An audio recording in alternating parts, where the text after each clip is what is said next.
quick. Flyer miles, huh? Yeah, too bad I don't get to keep them. You don't get to keep yeah, them. it was. It's not on you, huh? Yeah.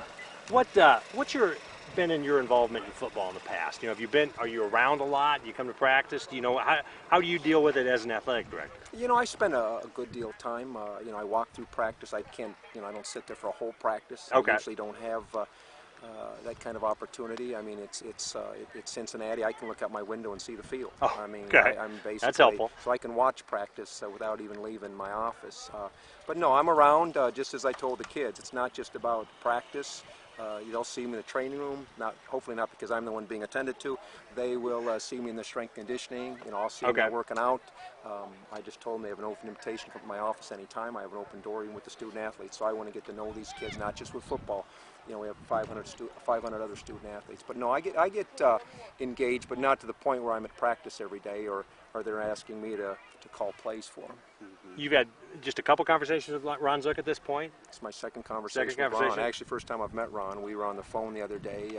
I called him and I talked to, Bruce Weber and I have been exchanging voicemail messages, and with him being out in Italy, so I'm sure I'll see Bruce at the beginning of next week. Just those conversations just kind of get to know you type things at this point? Just kind of get to know you. I mean, I really don't know. I know Keith Gilmore from Sure. the staff because he was with us at Cincinnati, but really most of these guys are new to me. And just like as I tell people when they say, you know, what are your priorities, they don't like the fact that I say my priority is getting to know the people and getting to know the landscape and how things function around here. And I know that's not sexy for the media, but that's really the truth.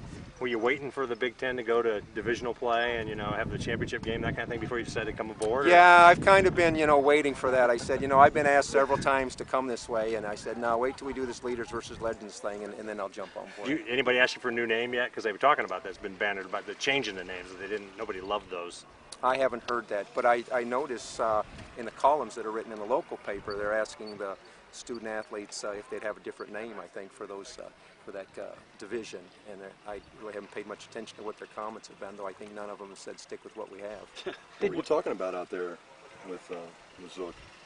Really, I was just telling the kids that, first of all, I wanted to introduce myself and make sure that they knew who I was, make sure that, hey, there's 100 of them and there's one of me, so I'm not going to know their name on the first day, but they're probably, it's easier for them to know me than for me to know them right away.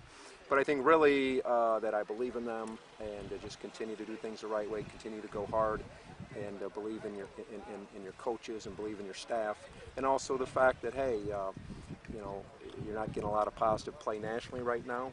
I said, the game's not played in print, the game's not played in the airwaves, and as I've always said, including when I was at Cincinnati, it's amazing what you can accomplish when you don't listen to other people's expectations. So, that really was my message to them. You've just been up here a little bit, but what do you think about this facility?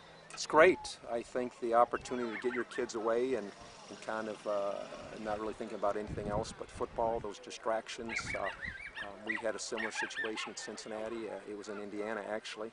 Really? But no, this is a great setup. I've only seen the fields. I haven't been over in the other facilities in the dining hall, but I'm sure these guys eat pretty well. What's your schedule like going forward here? Do you get a few more time here yet, or do you have to go back? Or?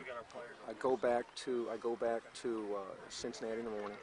I'm in Chicago for a golf fundraiser, Steve Stricker, on Sunday night.